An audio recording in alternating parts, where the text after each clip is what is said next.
It is good to see this good number here. We have several guests with us this morning, and we're certainly grateful for your being here. We have one very special guest this morning, and I hope you will take the time to meet her after services. My mamaw is here with us. She's rolling her eyes because I'm embarrassing her right now, but my mamaw is Margie Cooper, and today is her birthday, and so she's here with us today, and I'm tickled about that. And here in a few weeks on Mother's Day, she didn't know this, but this is breaking news too. I'm going to talk a little bit about her, so maybe your ears will be burning that day. But I hope you'll make the time, members here, to get to know her after services, and I know you'll love her as much as I do.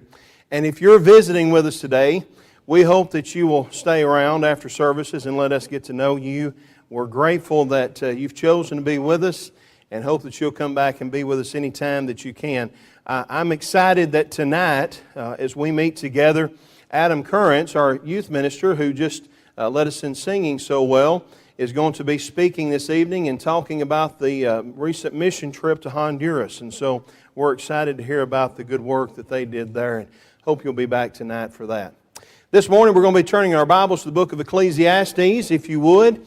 Ecclesiastes is in the Old Testament. It's right, if you'll open up your Bible right in the very middle, you're probably going to be in Psalms or Proverbs, and go to the right about a book or two, depending on where you land, and you'll find the book of Ecclesiastes. It's one of those wisdom literature books that we find in the Old Testament. It's a book that was written by Solomon, and as Blake so well read for us a few moments ago, he calls himself the preacher, and he's preaching in this book, and he's specifically preaching to his sons. He wants his children to understand a few things. Now go back, if you would, to when you were younger. And remember when you were maybe, 12, 13, 14 years old, and you were thinking about what life had to hold. Do you remember that? You remember all of those times that you had those dreams? I was going to be an astronaut. And we had the opportunity once to go with Mama and Papa down to Florida on spring break. All of us grandkids, my brother, myself, our cousins Cassie and Chad, and Mama and Papa said, we'll take you wherever you want to go. We can go to NASA, we can go to Disney World. And the other three said, let's go to Disney World. And I was the oldest, and I said, no, we want to go to NASA. So we went to NASA, and they've held it against me ever since. But it was a great trip nonetheless. I was going to be an astronaut. And if I could just be an astronaut, then I would have been so happy, I thought. I had it planned out. And then I went through a spell that I was going to be the next Garth Brooks. I was going to be a country singer, and I was going to learn to play the guitar, and I was going to make it big and sell records and tour all over the world. And if I could just do that, I would have been so happy. And then for a while I got the idea. Johnny Jolly was a good man from Weakley County. If you got to know Johnny Jolly, he was the president of Weakley County Bank. Huge Tennessee fan. He had the coolest Tennessee jacket I ever saw in my life. And for a while I thought if I could just be a banker like Johnny Jolly so I could get one of those cool Tennessee jackets, then I would be so happy. It was all about all this stuff in this life that if I could just get that, if I could just be that, if I could just do that, I'd be happy. I would guess you've had some of those thoughts maybe in your younger days yourself, right? I don't know how much you watch Disney movies, but there is a Disney movie that's kind of like that. Have you ever seen Aladdin? I know there's books and there's literature and there's other movies, but this is really probably the best version of the story, in my opinion. Oh, Aladdin was just a common guy, but he had all these dreams about what would make him happy. If I could just be this, if I could just have this, if I could just do that, then I'd be happy. Kind of the same dreams that I had. Kind of the same dreams probably that you've had, or maybe even still do have. If I could just do this or that, if I could just have this or that, if I could just be there or somewhere else, I would be happy. Really happy. That's what life is really all about, is my getting to do that. What life is real, my life is dedicated to being this particular thing. That's what life is all about. That's what would make me happy. Well, Aladdin got that chance, didn't he? Just like the preacher of Ecclesiastes, Solomon. As Blake so well read for us a few minutes ago, you know, Solomon was a guy that had everything. He was a guy that when he was a young man, he knew he was going to be king. One night the Lord appears to him and says, you can have whatever you want. And all the things he could have chosen, money or fame or power or prestige or whatever it might have been, he chose wisdom. Because I don't know how it is that I, a young man, am going to be able to rule over God's people properly. So I want wisdom. And God was so pleased with that decision that He gave him everything else that he didn't ask for. He gave him the money and the power and the prestige and the fame and everything else. Aladdin one day stumbled across a little lamp, and it had a genie that popped out of the lamp. Now, be honest, you've had that dream too, right? I have. And I've thought about, the 3 wishes. And I always thought, wish number 1 would be, I'm going to wish for 1,000,000 wishes, right? Then I watch Aladdin and find out that's against the rules. You have to only use 3 wishes. What would my 3 wishes be? When you're traveling back and forth across Kansas, playing look for the tree for a while, like we did, you come up with those kind of little games. And we would play, if you found a lamp, what 3 wishes would you make? And it was, play that sometime with your kids and see where their minds are heading. Aladdin had those 3 wishes. He could choose anything. He could find anything he wanted to make him really happy. Solomon had everything at his fingertips. He could try everything to find out what life was really all about. And if you look in chapter 1, verses 1 and 2, you notice the way he begins this particular book. He says, the words of the preacher, the son of David, king in Jerusalem, vanity of vanities, says the preacher, vanity of vanities, all is vanity. I don't know if there's a book in the Bible that begins and ends and so totally covers a subject like the book of Ecclesiastes, because he ends in chapter 12 and verse 8 saying the same exact thing he does in chapter 1 and verse 2. And throughout the book, what he's doing is explaining how he came to that end result. That vanity of vanities, all is vanity. Now, when we think of vanity, we think of the guy looking in the mirror that's just full of himself.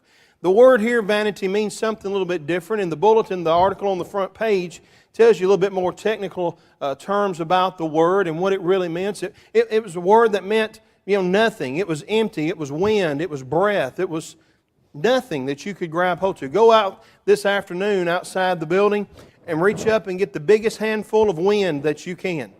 Come back inside and open up your hand and see what you got. That's vanity. It's nothingness. And Adam's article in the inside of the bulletin, and we didn't plan that, by the way, but great minds think alike, He wrote an article on vanity and gives a little bit of application about that. But Solomon tells us in the book of Ecclesiastes what life is really all about. Hadn't you been waiting for that? What would make you really happy?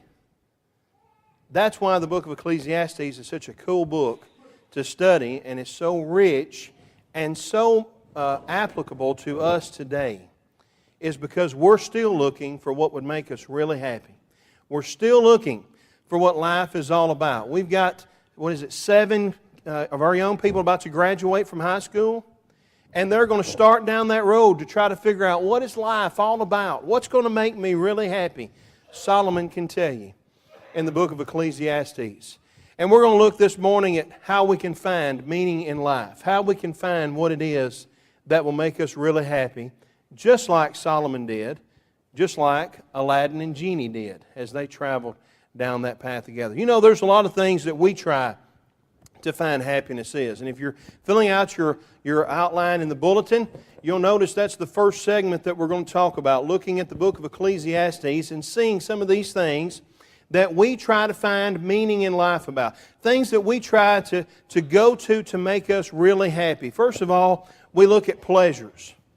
That's what we see when we first see the genie, right? He's morphing into every kind of great entertainer that we've ever had, from from a long time ago to recent days. And that's really and truly what Aladdin wanted. He wanted a life of ease and comfort. He wanted to be entertained rather than having to work so hard to make it in this life. And sometimes we go to that same idea, right? We think if I could just have this or that, if I could just do this or that, if I could go to that concert, or if I could have that certain car, if I could live in Disney World all the time. I even tried to pitch that to Melody at one time. Let's just move to Florida and work at Disney World. The happiest place on earth, right? Then I'd be truly happy and have real meaning in life. And that's exactly what Solomon tried. If you look there in chapter 2, beginning in verse 1, it says, I said in my heart, come now, I will test you with mirth. Therefore enjoy pleasure. I'm going to try to find meaning in life. I'm going to try to be happy by just having a good time. Let's just have fun. And especially when we're younger, that's what we think, right? If I didn't have to go to work, I asked Daddy if I could have a truck, and he said, well, you'll appreciate it more if you get a job and earn it. I said, give me one, and I'll show you how much I'll appreciate it. That didn't work. If I didn't have to go to E.W. James and sack groceries, if I could just play ball, if I could just go hunting, if I could just go fishing, that's what would make me really happy. And that's what Solomon tried. Let's find pleasure. Let's find entertainment. Let's see if that's what will really make us happy. But notice the conclusion he came up with is that pleasures are vanity. Pleasures are vanity. They're nothing, really, when you get to the final analysis. Notice what he finishes up verse 2 with there. He says, but surely this was also vanity. I said of laughter, madness, and of mirth, what will it accomplish? It's fun while it lasts, but after it's over, after the show is over, after you've gone hunting and you've killed those ducks, after you've gone fishing and you've caught that bass, after you've gone shopping and whatever it is, ladies, you do when you go shopping that makes it fun, after you've done that and you've had that enjoyment, what do you get out of it? It's nothing. It doesn't last. It's vanity. So then Solomon says, I'll try work. That's what Aladdin said, right? If I could just be someone important, if I had a job like being a prince, then I could get what I want. If I had the most important job in the kingdom of being a prince, then that meant I'd get the girl. And then if I got the girl, that meant I could be the king one day, the sultan. If I just had that perfect job. And we think that sometimes, right? If I could just be that, if I could have that as my career, if I could have just been a chef, if I just could have been an astronaut, if I could have just been like Garth Brooks, or whatever it was that you wanted to be, if I could just be that, then I'd be happy. And so we pour so much of our time, talent, and energies into our careers, trying to climb that ladder, trying to advance. Nothing wrong with that. The Bible says you have to earn a living, right? And we ought to work for our employers as if we're working for the Lord. If we're an employer, we ought to treat our employees, remembering that we have someone we work for. We ought to be the best work. In fact, Christians, we ought to be the best workers that your bosses have ever had.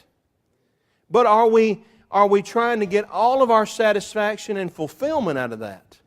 Is that what we're making the basis and the epicenter of our life? That's what Solomon tried for a while. You notice in verses 4 through 10 of chapter 2, just look at all the work words there that you find. He said, I made, I built, I planted, I made, I planted, I made, I acquired, I gathered, I acquired, I became, I excelled. And then finally he says, I rejoiced in all my labor. But what he decided was, while there was some satisfaction while I was doing the job, yesterday we came up here and worked for a little while. I took pictures while everybody else worked. There was some enjoyment in that, wasn't there? But when you get done with the work, what have you got? Nothing. And that's what Solomon finally figured out, that work is vanity. Work is vanity. Ultimately, you get to the point you can't do the same work you used to, right? Ultimately, you get to the point you can't work at all, or you retire, or that job is shipped somewhere else, or you're laid off, or whatever it might be. And in the final analysis, what difference does it make? That's what Solomon figured out. In verse 11 of chapter 2, he He says, then I looked on all the works that my hands had done, and on the labor in which I had told, and indeed all was vanity and grasping for the wind. There was no profit under the sun. You know, I enjoyed the work while it was there, but once the work was done, what good did it really do me? He said work was vanity. And the third thing that Solomon tried was education. And we tried that, right? Even old Aladdin tried that. Whenever things weren't going the way that it seemed it should, they pulled out the script. It would be nice if you could pull out the script of your life, couldn't it? And say, that was what I should have said, right? Well, educate ourselves. And there's nothing wrong with education. We ought to be as educated as we can be. We ought to love learning. God, in fact, gives us 66 books of things that we ought to learn, but not just His Word. There's all sorts of things out there that we can study and learn, and we ought to try to learn as much as we can. Nothing wrong with those things, but is that what we're focusing on in our life? That's what Solomon focused on for a while. If you notice in chapter 2, verse 12, he says, then I turned myself to consider wisdom and madness and folly. For what can the man do who succeeds the king? Only what he has already done. You know, ultimately, he said this learning stuff, it's fine and it's dandy, and he had more wisdom than anybody else. But in the final analysis, what am I really discovering that somebody else hadn't already discovered? What can I say that I know that somebody else can't say that they figure out?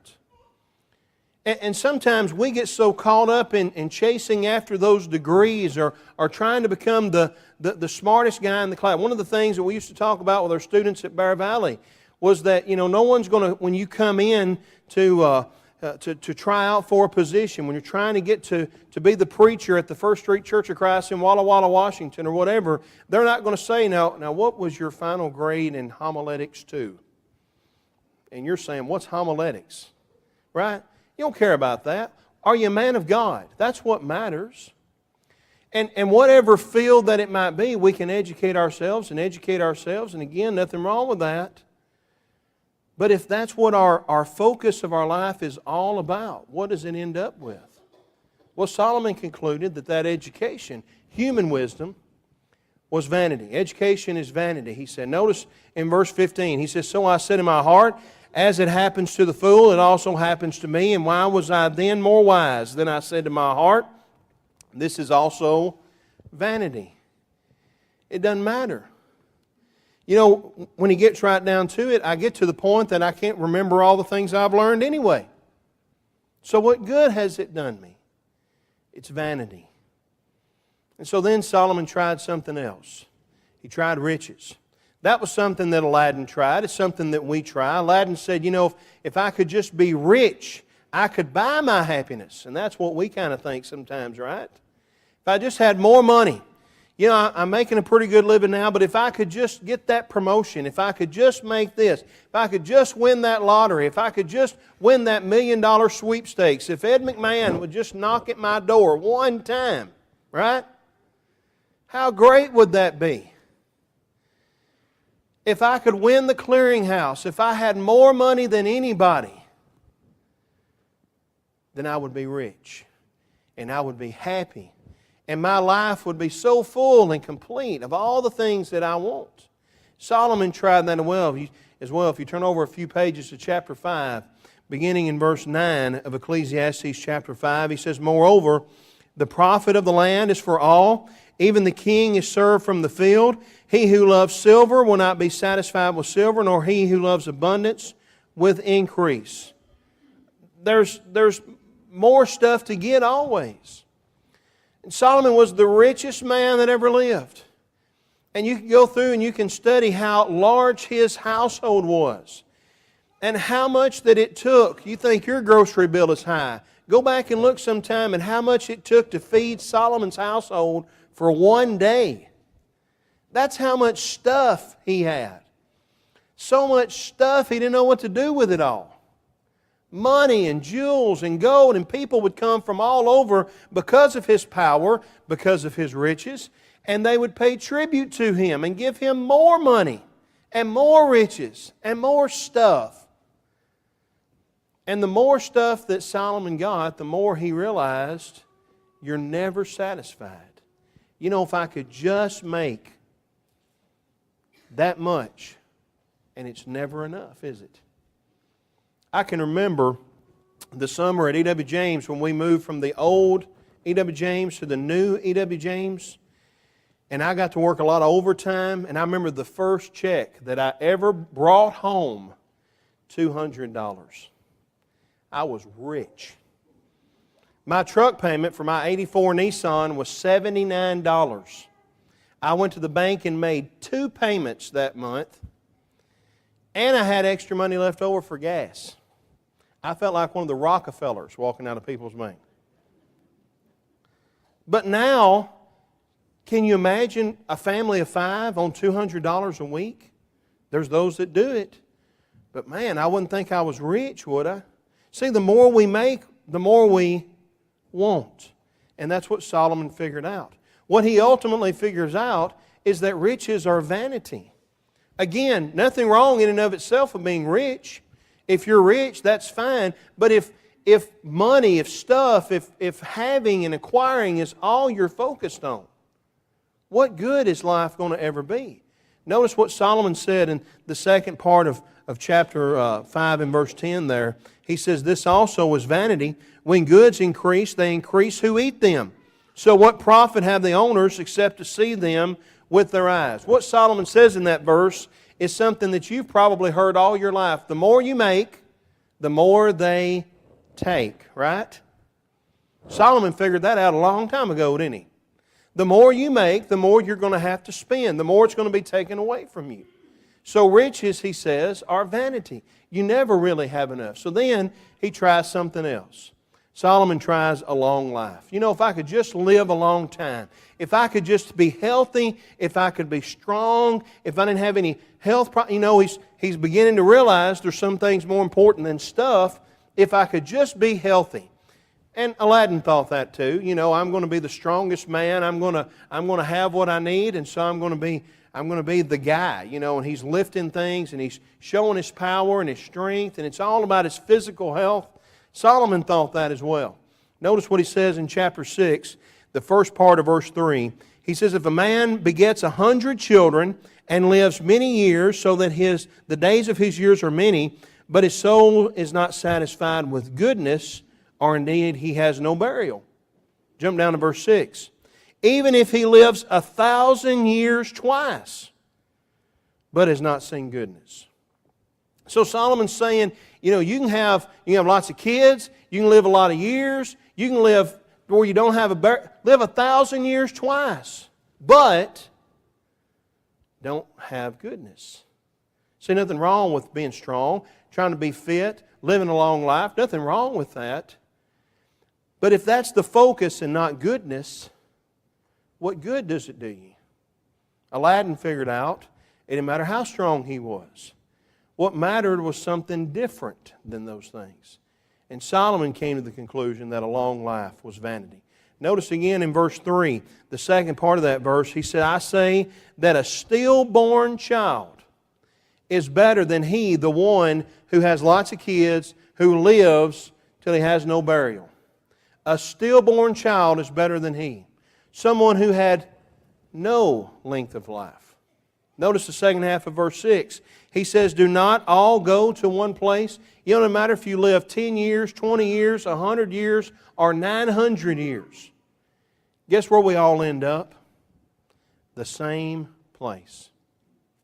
So what difference does it make in the grand analysis? It's all vanity. In fact, we've only begun to touch the top of the iceberg. There is so much that is vanity that Ecclesiastes talks about. And you're going to see the list on the board there of things right one after the other. I'll try this, it's vanity. I'll try this, it's vanity. I'll try that, it's vanity. I'll try something else, it's vanity. Everything is vanity and vexation of the spirit. It's like grasping the wind. It's nothing. And Solomon could try it in greater degrees than we could ever hope to. So what is it all about? What really matters? Well, if you go over to the end of the book, over to chapter 12, Solomon tells us. He says in verse 1, remember now your Creator in the days of your youth before the difficult days come. What really matters? What's really going to make you happy? Remember your Creator.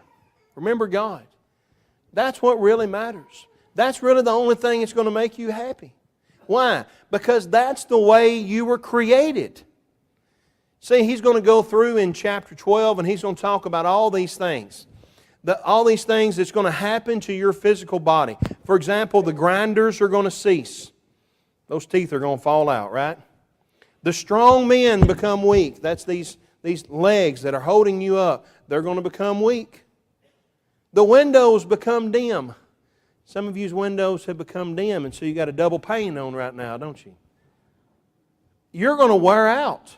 And ultimately, he says you're going to die. And so what difference does any of these things that we've talked about in the first 11 chapters matter then? Nothing. Remembering your Creator will. And he tells us why at the end of that chapter. In verse 13, he says, let us hear the conclusion of the whole matter. Fear God and keep His commandments, for this is man's all. King James says this is the whole duty of man, but the New King James renders it, I think more accurately, this is man's all. Remember your Creator, because what He created you to do was to remember Him. What He created you to do was to live for Him. What He created you to do was to one day come back and be with Him. Because your Creator wants nothing else but to be with you. That's all that matters. You know, in Aladdin, that's what he finally figured out. At the end of that movie, he realized it didn't matter what stuff he had.